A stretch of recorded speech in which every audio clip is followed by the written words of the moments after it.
What's up, guys? Welcome into a little Dog Central on a Thursday night. My name's Graham Coffee. As always, I am here to talk about the latest in UGA athletics and college sports as a whole. The big headline for today is the House versus NCAA case has reached the conclusion that I think we all sort of knew it was coming to over the last few weeks. And all five, or I guess all four, excuse me, now of the Power Four conferences have kind of opted into the terms for the potential settlement. For those of you that are not up on the case, basically you're talking about a multi-billion-dollar lawsuit that was brought against the NCAA for back pay, NIL that was missed, and it's also, basically kind of dictating the future of some of these revenue structures in terms of how money will actually filter down into college athletics. Um, if you've been watching,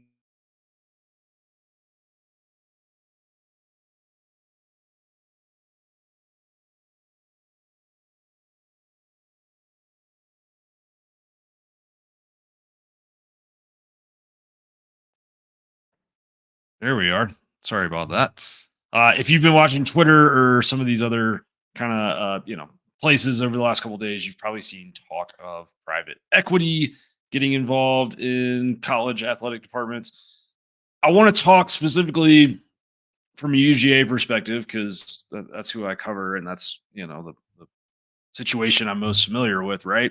So, what this means for Georgia is not nearly as stressful as it might be for a Group of Five school or whatever.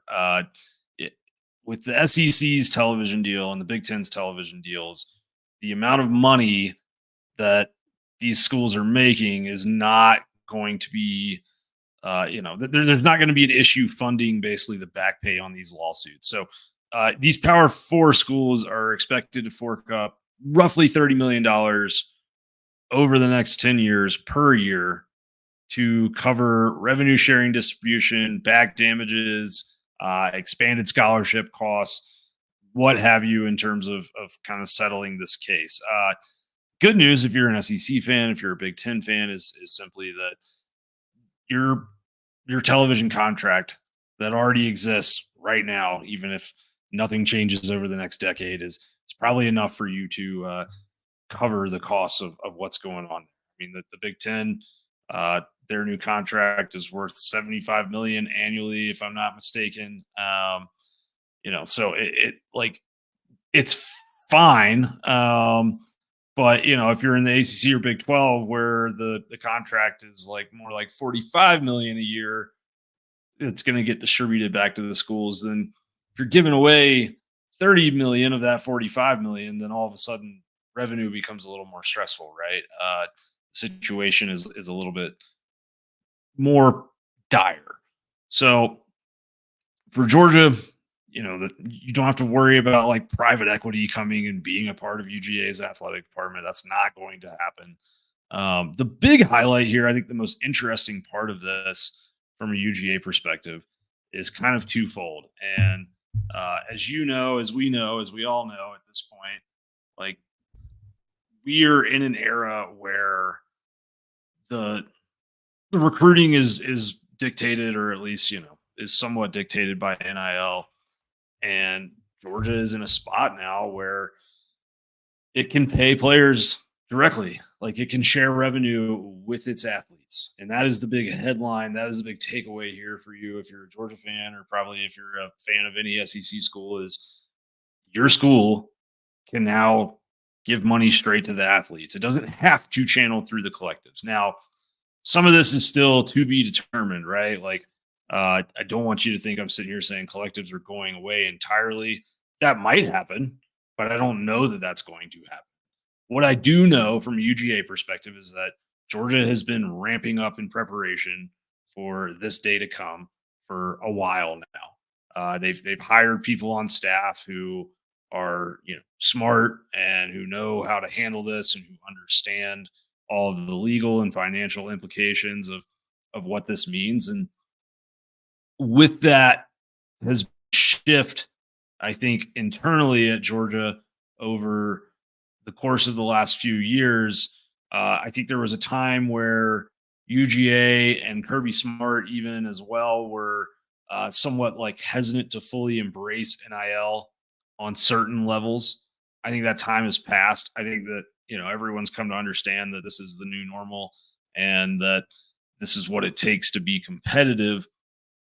You're still not going to see Georgia go around and get into like bidding wars on the recruiting trail, but I do think if you look at it from the perspective of if you're a Georgia fan, who do you want touching as many things as possible, right?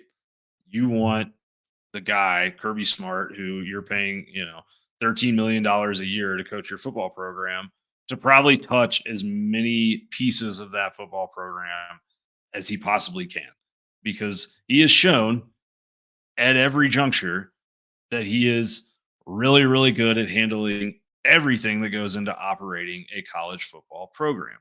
So now you have him in a spot where he is able to talk about some of these numbers, to kind of be involved with NIL on a level that he wasn't legally allowed to be involved in just a few days ago.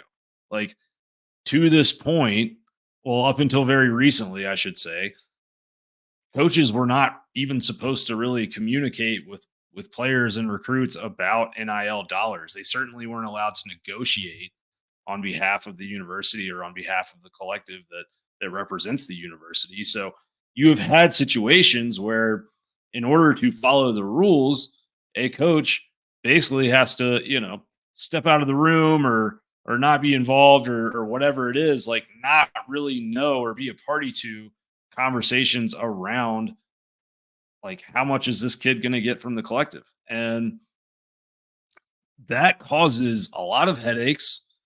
It, I think, has, created situations where big programs have lost recruits that they might not otherwise get because of miscommunications between collective and coach, or the inability to communicate between collective and coach in some instances. So if you're a Georgia fan, now you have a situation where your head coach can, really kind of communicate directly or in a more direct way about NIL coming up here in the very near future. All of this stuff moving in house solves probably the biggest problem that's been going on in NIL, and that is that the current model that we have been under, the collective model, where you're asking Georgia fans to go and give money to NIL, but in most cases they are not getting a product back. They're not getting equity in anything. They're not getting anything in return other than that player is coming to the school. And I mean, maybe like, okay, you get to come to an autograph session with the starting middle linebacker. Look, the people that can afford to pay for, the starting linebacker don't care about getting his autograph, like that's not, there's no equivalency there when you're talking about some of the amounts that you're talking about with NIL and with the, basically these payrolls that these universities are carrying now, which are $10 million and up in most cases when you're talking about a competitive Power Four roster that's going to compete for a college football playoff spot. Certainly, if you're talking about a roster that's going to compete for a national title, like you're going to approach that $10 million range. And if you're staying under that $10 million, then you have a coach that's getting a developmental discount essentially, because to put that many blue chips into a program for that amount of money is pretty good. But that's a bit of an aside, I guess. When you're talking about this from a UGA perspective, now you have a situation where if you give money to NIL, you can get points on your Hartman Fund or on some of these things that will help you get better seats in Sanford Stadium, that will give you, status when it comes to away games. Like Georgia, to my knowledge, I'm I feel 99.9% comfortable saying that Georgia has, been excited to make those things possible and to make them legal as soon as they can make those legal. So I expect as this sort of ripple effect of this House versus NCAA case, because keep in mind this is kind of the first domino. Now that this door is open, you got to figure out what's going to walk through it and how you're going to walk through it. And there's a lot that still has to be, kind of certified in terms of this settlement. So we're talking months down the road. In some cases, we might be talking a year or two down the road. But like today is really, I think, the first step to a situation where you can cut a check for NIL that is going to go help recruit a 5-star quarterback to the University of Georgia, and you can get something in return for it. And that's really good news because the collective model, it's not sustainable. It's just not. You can't run a business where you have to raise 8 figures a year and you give nothing in return to those people except for, I guess, an emotional or intrinsic value. That doesn't work long term. So I think this will work long term. I think that if you're a Georgia fan, you can be excited about this because you have an athletic director in Josh Brooks that has been planning for this day. You have a head coach in Kirby Smart that I think is embraced NIL in a new way, and I think that Georgia is going to find interesting ways to share revenue with its athletes and to activate and to be competitive when it comes to bringing in the best athletes in the sports that matter. How is all this going to work out in terms of equestrian and women's tennis? Like, I have no idea. I don't. Nobody's told me anything. I don't know that anybody on a university level knows. I think that's a problem that all of college sports is going to have to kind of work out together, and how Title IX impacts that. Your guess is as good as mine. It's a mess, and it will be a mess. And if you're a fan of a G5 school, if you're a fan of Appalachian State, which I know, I know I have quite a few subscribers who are Georgia folks, but they maybe have a kid that went to App State, or they spent some time there, or live in the Western North Carolina. Like, they have some affiliation with the university, and there's a lot of us that pull for other teams, or we have soft spots for smaller schools in college football. Like, this opens the door to probably a separation of sorts where you can either afford to spend $30 million a year over the next decade dealing with all the stuff that you got to pay out as a result of this settlement, or you can't. And if you can't, then you got to figure out how you can. And maybe figuring out how you can looks like bringing in private equity and like opening up a lot of doors that I'm not saying will definitely end poorly, but they most likely will, or they could. I guess I should say could. So it's a bizarre time. The sport is absolutely changing. If you are frustrated by this, as I know many of you are, and I know that I am at times too, as somebody that got into this and really created a career in college football media because I love the sport and I was too consumed by it to not think about it all the time. My advice for you is to really latch on to those Saturdays in the fall, because that product is still perfect in my opinion.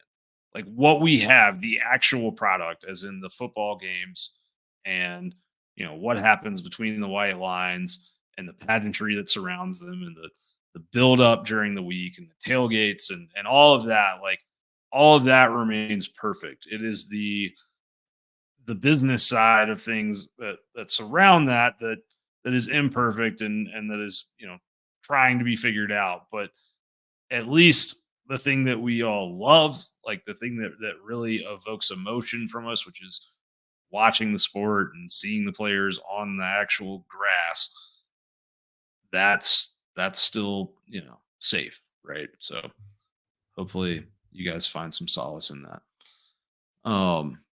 Hello, Harry. Appreciate you guys being in the chat. A few of you here, I see. If it levels out among the P4, so all have the same ceiling, is that a bad thing?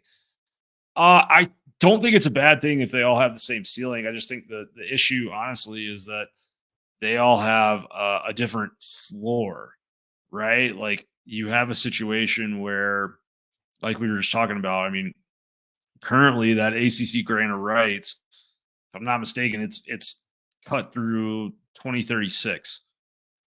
So you have 12 more years if you're an ACC program, and right now your TV contract is looking like 45 million a year.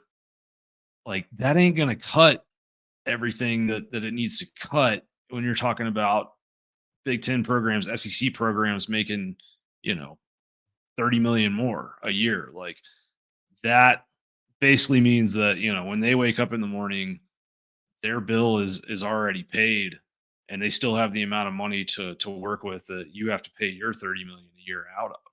Like that's just a lot of money that you have to figure out a way to make up for. So I think that's why you're seeing, you know, I think this case coming down the pipeline is a big reason why you saw the Pac-12 breakup when it did last year. You know, I think like when you saw Washington and Oregon and USC and UCLA, like part of this was like part of the reason why was this coming down the pipe. Likewise with why are Florida State and Clemson currently suing to get out of the ACC?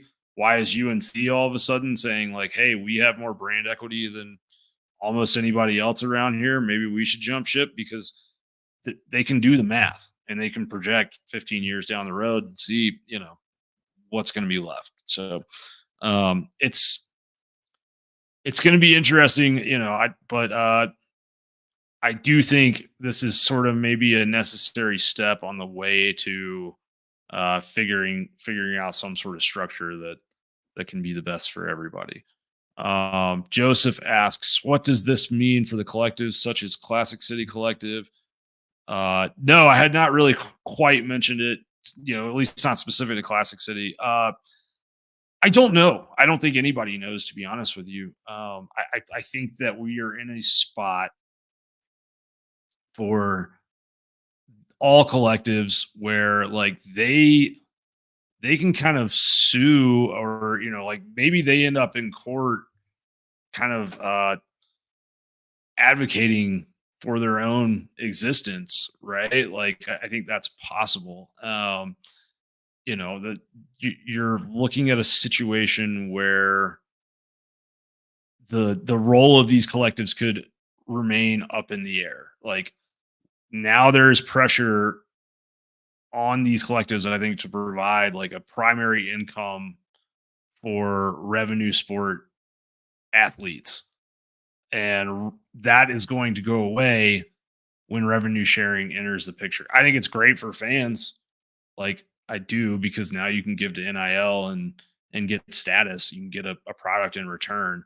I think this will probably create some more guardrails around NIL, which I think we'd all agree is probably a healthy thing. My guess is that this will lead most likely, most likely to NIL moving in house, fully in house at some point in time, unless you just have a collective that's so ace at creating value for athletes, and the university is just not able to replicate that for some reason. My guess is that the universities will end up hiring a lot of the personnel that are currently running their collectives. I don't know, but it is, you know, the complication is that like you still don't have collective bargaining, we still don't have full employment status. So I don't know, man. I guess we're gonna find out. I think all of that's gonna be solved in the coming months, and it'll be really interesting. But I would tell you that just from my perspective, kind of like following along with things that have been happening in the athletic department at UGA in recent months, it certainly seems like they are ramping up to have a lot of those operations in house. Not, I have no, you know, I want to be really clear. Like, I'm not saying that I expect Classic City to shutter its doors or anything like that, because nobody said that to me. But it certainly feels like UGA is, you know, really, really committed to having an excellent NIL operation underneath their own umbrella. All right. If I'm gonna move on, but if any of you guys have questions or come in late, feel free to drop them in the chat. I'm gonna get into some actual football. Funny, crazy to think about in this current day and age that we can actually talk about some real football. Um, DX the champ would like to know how Branson Robinson's rehab is going. It seems like it's going as well as you could hope. Uh, look, I mean the unfortunate disclaimer that I have to offer here is that Branson is trying to come back from an injury that not that many people have ever really come back from and looked the same. Now the good news is that he's young. Normally when we're talking about like ruptured patella tendons, most instances that we know of are at the NFL level. Branson is a physical specimen. He has been a guy who could squat 700 pounds going back to high school. I saw him, down on the field prior to G Day. Saw him up close a couple times last year. Like he looks to be in fantastic shape. He did do a interview with us at the Players Lounge recently, maybe a month or two back. If you go up into our archives, you can check that out on the TPL Georgia website. But I think they hope to have him like back taking some form of contact in October or November. Now, what does that mean in terms of what's the ramp up for him from that injury? Like, how quickly can he get back to, cutting? And I don't know. And, my gut, like my hunch is a little bit like I wouldn't really plan on him being a huge part of the offense at Georgia until probably next season, 2025, unfortunately. But I could be wrong. And, the way that medicine continues to improve and the rehab techniques that continue to be pioneered for these types of injuries, there is significance there. So obviously hope, man, like I hope that we see him as quickly as possible just because that injury is so brutal and it's just tough to come back from. And you're talking about an extremely talented kid, obviously, that I think everybody wants the best for. Yeah, Harry, you asked October. Yeah, like they expect him to, be able to take some contact in practice in October or November. Uh, Stressing the word "or" there, obviously, but that would be the start. That's not necessarily.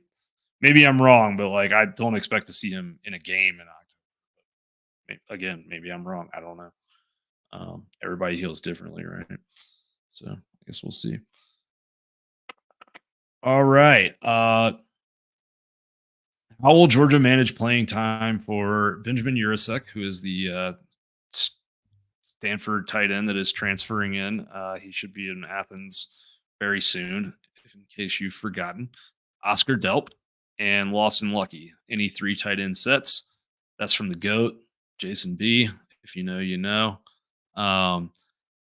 I think that's a great question, and I've been having this kind of internal debate because especially after seeing all those guys on G Day, I think that Georgia's wide receiver room is probably the deepest I've seen under Kirby Smart. I don't know that there's a George Pickens in that room. I don't think there's a guy that's quite that talented and explosive, but I do think that there is a lot of future NFL pass catchers in that room. Like Ra Thomas, Dom Lovett, Colby Young. Yes to all 3 of those. Anthony Evans is really fast. Arian Smith, obviously, we know what he can do, in terms of getting behind defenses. If he kind of rounds into a more complete receiver with some more like short to intermediate routes that he can run route combinations off of, and they can pump fake off of and turn into double moves, then good Lord, what could he be? There's a lot of guys who we already know are really, really good. And then there's a lot of guys that are on their way to being really, really good. So they're going to demand touches.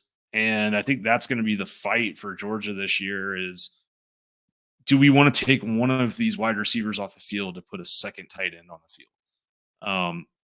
The other side of that is that Georgia's run schemes for a while now, out of 12 personnel sets, out of two tight end sets, have been some of their most productive. I think going back to like 2022, they were averaging almost 7 yards a carry out of 12 personnel sets. Um, did a really good job with it at times last year. We never really got to see the full two tight end attack, I think, that we would have just because of the injury stuff with Bowers. But I do, and Lucky, honestly, Lucky being hurt early in the year, I think put a damper on that as well. But I don't think that goes away entirely because I think that's so ingrained in the identity of what Georgia does from a run scheme standpoint, especially with their gap scheme stuff where they're pulling their linemen. I expect that you will continue to see some of those two tight end sets. I think Urasek probably is going to be right now like maybe the best. I shouldn't say the best, but maybe the most complete receiver of all of them. I think that his ability to run breaking routes is probably a little bit above Oscar's. Lucky's really smooth as well, but it's like Urisek's kind of got a freaky catch radius, and I don't know, just he's got a body of work that I can look at on tape and say, all right, I know this guy's done this at the college level. Not, Lucky might end up being the best of all three of them by the time their careers are over. But I think Urasek is not coming in to sit on his butt. Like he's got one more year left, and then he's gone to the NFL. So I expect that you will see a lot of Benjamin Urasek this year, and I think that you'll see a lot of Oscar Delp too. It's just going to be interesting. Like I think there will be times where you get, the question for Georgia, interestingly enough, like in past years, it's felt like they have all these inside receivers and they don't have enough outside receivers. It's sort of the other way around now that you've got Rara and Young and Anthony Evans is a Z.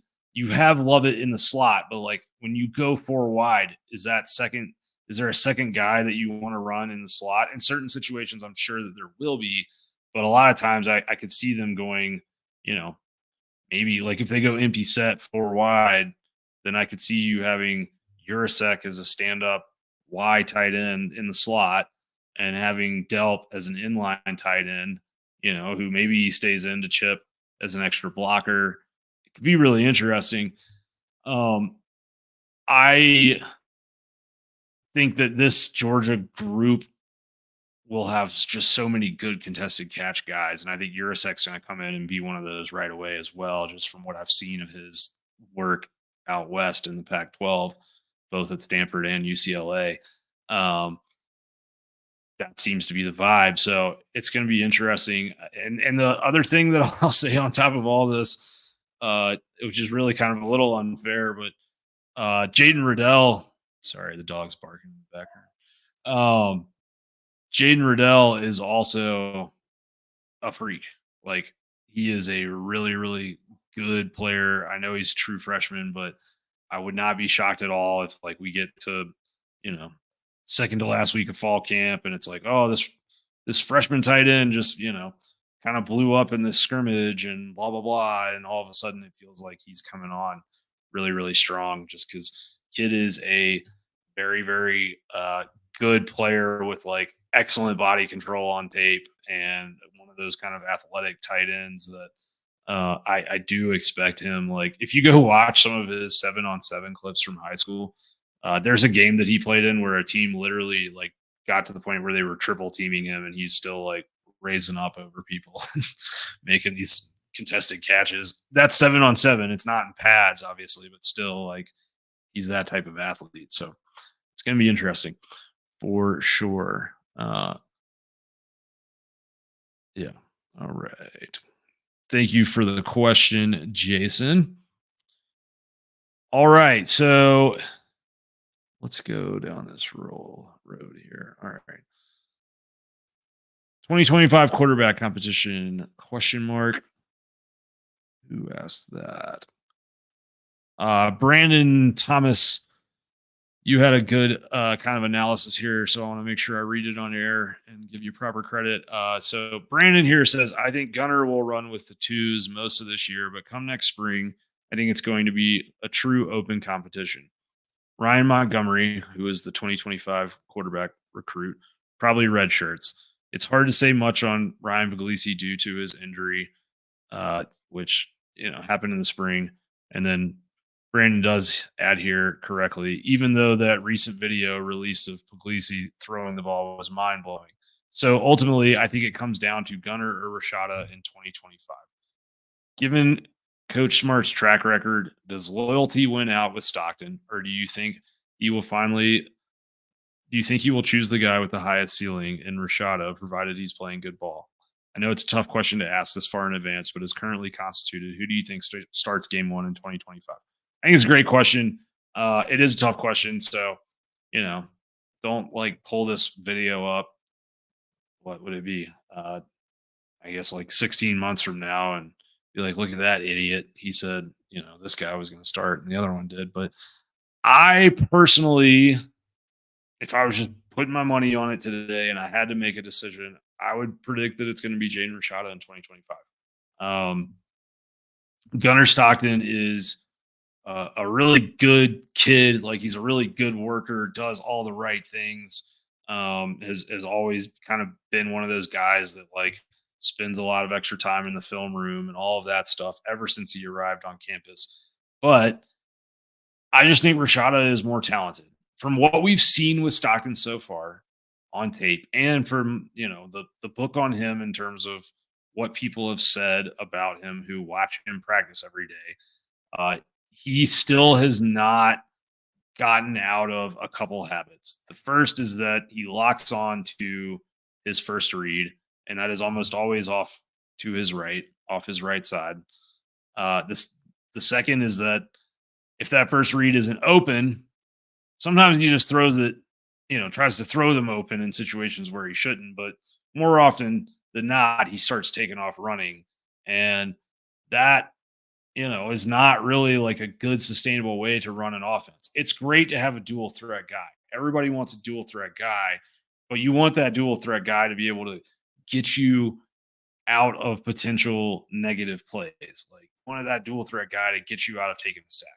Don't want a dual threat guy who turns every pass play into a run play. I'm not saying that Stockton, that would be a stretch to say he turns every pass play into a run play, but like there are a lot of dropbacks that are supposed to be passes where whether it be in scrimmages or from what we've seen him in real games, he turns those into run plays. That can drive an offensive coordinator insane. It can mess up the balance of everything and it can really, hurt the ways that you're trying to use your offensive personnel to influence a defense. Jaden Rashada has a deep ball that you can't teach. Like his ability to layer the ball downfield over second level defenders, between guys, like that stuff is already there. I would guess honestly right now he probably has the most natural deep ball of anybody in the Georgia quarterback. I'm not saying he can throw it the furthest. I'm not saying he can throw it the hardest, but I think if you threw, if you had all Georgia's quarterbacks throw 20 deep balls right now, true kind of go route deep shots with some decent coverage, I bet you he would have the highest percentage of accuracy. Everything else is what I think he's still learning, right? Is like the art of the short to intermediate passing game. Now, who does that remind us a lot of? Carson Beck. That is like the story on Carson Beck a couple of years ago, which is ironic because his deep ball honestly was a little shaky at times in 2024, and he did everything over the middle and up the seams and underneath really really well. His short to intermediate passing was extremely accurate, and more than that, his ability to get the ball out quickly and into tight windows and to hit timing routes and throw them open instead of having to wait to see them open was lights out. And that's why you have people talking about him maybe being the number one quarterback taken in the 2025 draft. But when you talk about like what is sustainable in terms of beating everybody on the schedule. I have no doubt that Gunnar Stockton can go out and win games for Georgia as their starting quarterback. But when it comes down to SEC championship type games, like playing other teams with elite talent on their rosters, do I think that he could throw Georgia to a win right now? I don't. I'm not sure of that. I think that, with a year of learning in the system and with some of Mike Bobo's, kind of the same dust that he sprinkled on Carson Beck, I think that Rashada could. The guy I would never rule out is Ryan Puglisi, just because from an arm talent standpoint, I've seen very few like him. Like, I mean, seeing him up close in person at Elite 11, even amongst the other top quarterbacks from that class, it was like this dude's arm strength is just absolutely different. Now, he's got to learn how to harness that, but his arm strength is incredible. His legs are really, really good. And he's big. He is a big kid, broad shouldered. He's a guy that you could run quarterback power with, and you wouldn't really worry about him taking some hits from linebackers in the SEC. So if everything clicked for him, then I think he could just have one of those types of trajectories where it's lights out. But right now, today, I'm putting my money on Rashada. I think that I think they brought him in for a reason, honestly. I think that, yes, like they like Gunner, and they're glad that he's in the program and all of that, but like at the same time, I think that there's still things that they need to see from Stockton to feel like, we can go win a national title behind this kid. And until they see those things, like, they have to keep bringing in other guys that might be able to replace the productivity that they're going to lose when Carson Beck leaves after this season. Okay. First round opponent that you most want to play between the hedges is, and this is from Dog God. So I'm going to take this, I'm not going to take this as a football question. I'm personally going to take this as yeah, Harry, you're right. Monken liked Puglisi a lot. There's a lot of people that compare him, like, just from a physical tools standpoint, to Josh Allen, for whatever that's worth. So, it's easy to like him, I would say. Um, First round opponent you most want to play between the hedges. Sorry, I had a typo there. I am going to take this not as like football, like who would you want to play because it would be easy for them to get beat. I'm going to take this as like, what team would it be most fun to welcome into Athens between the hedges? And I'm going to take it for this season. I'm going to say this is a first round matchup because it would have to be. So you'd have to have Georgia lose, the SEC championship, not win the SEC championship, or not play in it. One of those two would have to happen. So looking at it from that perspective, right? Like, you start kind of going down the list of teams, and I think it has to be USC. I think if Georgia could get Lincoln Riley to come to Athens, bring his whole crew down in between the hedges after all of the tampering that has been done with Georgia's roster by USC in recent years, that it would just be, man, as a content guy, like, the build up for that game, because we would have a couple weeks of build up for a first round playoff game, and I would get to recap all of the names that I've heard over the last couple of years that USC has contacted on Georgia's roster and offered 10 times the amount of NIL money that they were currently making to come play out west. Obviously, Bear Alexander is out there, but there's a whole lot of other guys. AD Mitchell almost, I wouldn't say almost ended up there, but was definitely contacted by USC early and often in his process. I think it would be an absolute blast to bring them to town, see what it goes, see what happens. The post game handshake line would be fascinating. There's the history between Kirby and Riley, right? Of like the 2017 Rose Bowl. That some would argue that was Kirby Smart's breakthrough game. I might argue that the SEC championship the game before that may have been more seminal, but whatever. Either way, obviously that was a huge national moment for Georgia on a big stage, and it was Georgia like winning the type of game that it felt like they often lost under Mark Richt. And it came at the expense of Lincoln Riley with like a senior Baker Mayfield under center and, you know, his best team that he ever had at Oklahoma. And I think a lot of people, myself included, thought that if they could have gotten past Georgia, they probably could have just scored too many points for that Alabama team to keep up with that year, especially if they'd started Jalen Hurts like they did against Georgia in that national title game. So I would argue that Georgia cost Lincoln Riley maybe cost him his best shot at a national title. And if you look at just the way the two programs are constructed, like philosophically, there is a whole lot of, you know, there's just a whole lot of polar opposites there in terms of the offensive minded Riley and the defensive minded Kirby Smart, all of that stuff. So, um, yeah, it's fun stuff. James in the comments asked, "What is your proof?" Well, I mean, like, I'm not gonna like put text messages on the screen, James, but like it's pretty widely known that USC is they've been trying to get Michael Williams to come out there for like a couple years now. Obviously, he was once recruited or committed to USC. Uh, Ditto with Kristen Miller.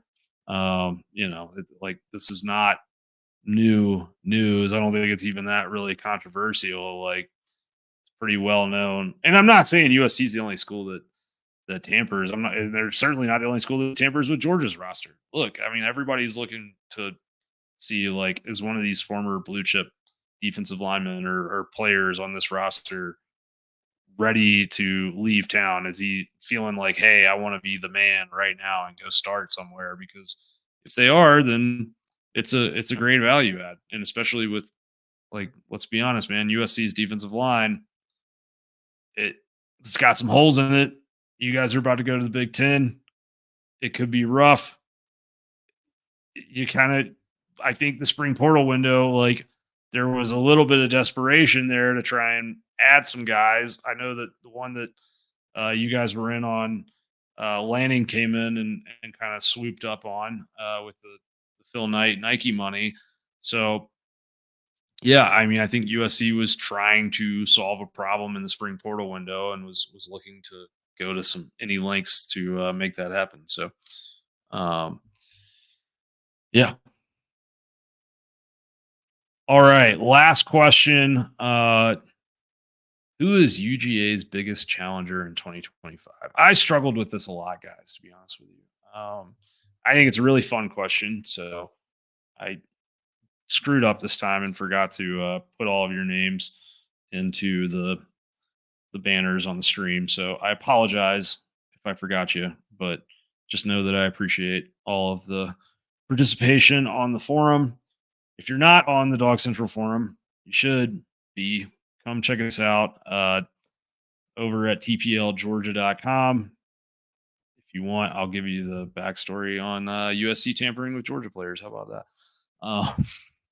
But yeah, we hope to see you over there. And I think if there's any of you in the chat who were there, you would say that it's a good experience and hopefully worth your while. So looking at the landscape for 2025, there's some obvious schools that come up, right, as like your potential biggest challenger for Georgia.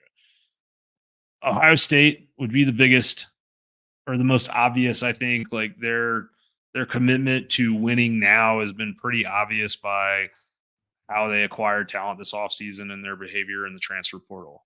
No question there. I think the same, like Texas, I have questions about the defense.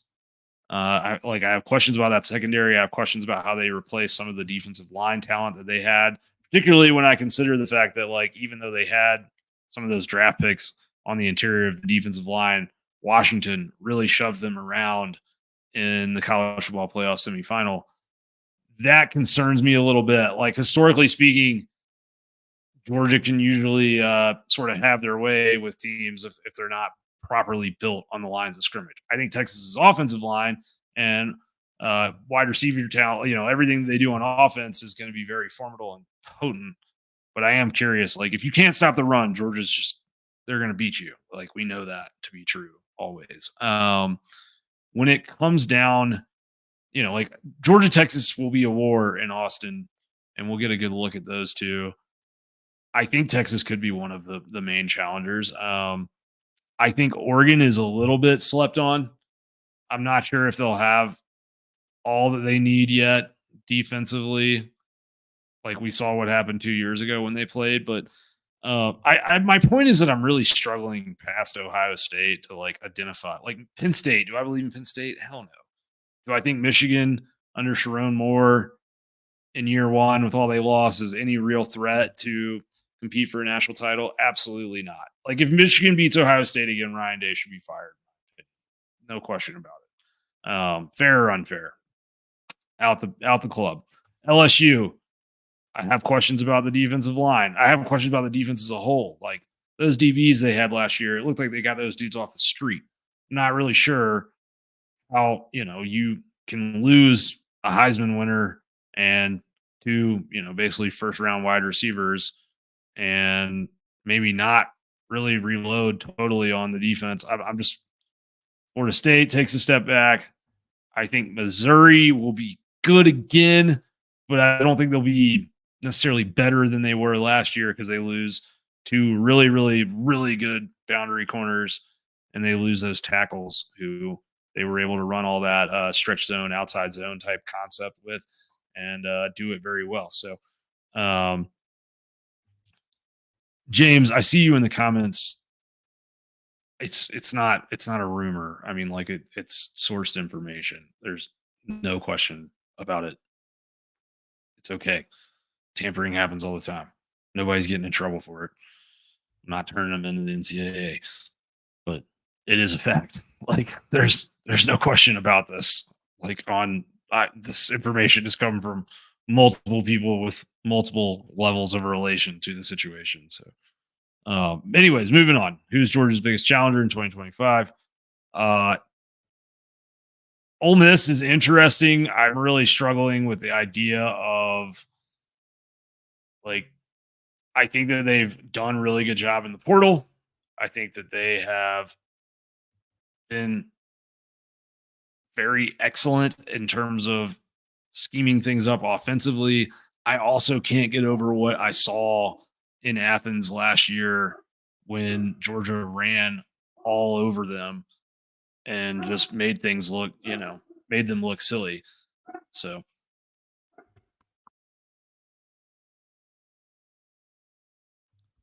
I think if you look, yeah, Harry, you said it in the comments very well. You got to see Ole Miss win a line of scrimmage game, and we haven't really seen that yet. Like we saw Alabama when they played them last year, man. It was like they just kind of held them at arm's length the entire time, and they were swinging, but they were never able to. They were never able to touch them. And to be fair to Ole Miss, like they definitely were dealing with some injuries when they came to Athens last year. So I don't think we saw the best version of them on the line of scrimmage. But I do struggle with like, okay, can you recruit basically in the bottom third of the SEC for 3 or 4 years running and supplement all of that with the portal? Like I know that they've gotten some guys, but what I struggle with when I look at some of these teams that are sort of portal built, like Florida State was like this last year, and they, to a certain extent, they proved me wrong for sure. Um, but I do look at it and I'm like, do you have the guys when it comes down to the fourth quarter and there's waves and waves of players coming in? Like, do you still have the the bodies that you can throw out there? Georgia's got 9 300+ pound defensive linemen on the roster right now. I'm not saying all those guys are ready to contribute or play this year, but what I am saying is like you can sustain injuries much better when you have that type of depth that's been built through high school.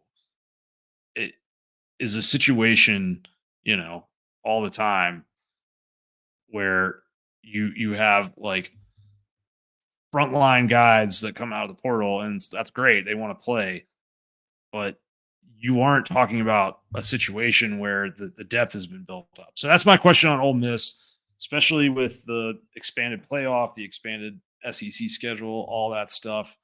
Um, I'm just not sure that that's going to happen. So we'll see. With Ohio State, like you look up and down their roster, it's interesting because the defense that they have, I think if they'd had that defense 2 years ago, they would have won a national title. And now they have this phenomenal defense, and the offense is still, the kind of the question. They've continued to recruit 5-star receivers, like Jeremiah Smith is a freak. They've got all these guys on the outside that are young and up and coming, and we know that Heartline can get young, talented receivers ready to play. So that will happen, but I don't know that I believe in Will Howard as like a thrower. I certainly believe in him as a dual threat. I believe obviously in Judkins and Henderson being the best running back tandem in college football. And I do also firmly believe in Chip Kelly's ability to scheme up really creative stuff in the run game. I just am very curious, like, can you get into a situation where the run is like I think a team like Georgia or even a team like Michigan with what Michigan has back on the defensive line this year, I don't know that Michigan has the offensive firepower to do what they did last year or anything close to it, but I think their defensive line will expose you in certain ways. I think if they played Georgia, they would expose Georgia in certain ways. I think that defensive line is going to be really good on the interior.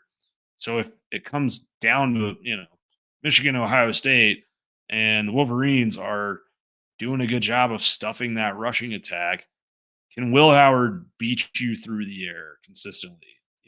Is he going to be able to?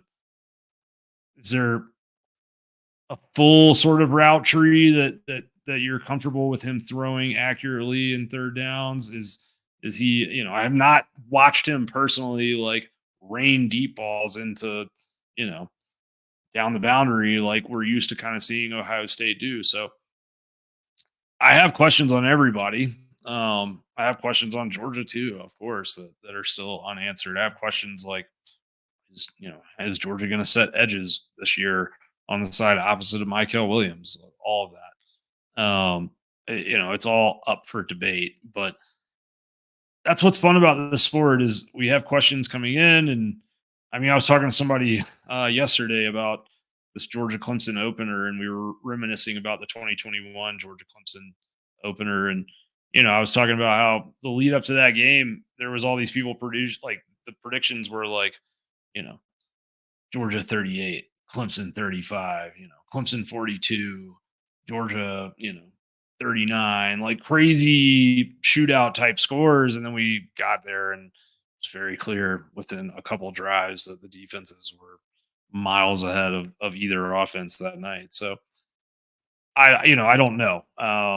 But I do wonder. I think Ohio State is the biggest challenger to Georgia in 2025. I do. And I think that if Georgia doesn't set edges in the run game better than they did last year, then that's going to be, that's going to be a problem for them. The way that Ohio State's rushing schemes and attacks might go. But I also do know, historically speaking, with Kirby Smart, throughout 2016, ever since then, if you want to beat Georgia, with the exception of maybe Jarrett Stidham, I'll pass that one. But pretty much in the last 5 years, let's say, if you want to beat Georgia, you got to have a elite quarterback that is capable of completing passes downfield, and you need multiple wide receivers that can win 50-50 type situations on the boundary. That was a perfect description of the Ohio State offense for like 4 years there with Stroud and then Fields before him. And then they had 4 wide receivers that were taken in the top 20 of the NFL draft before then.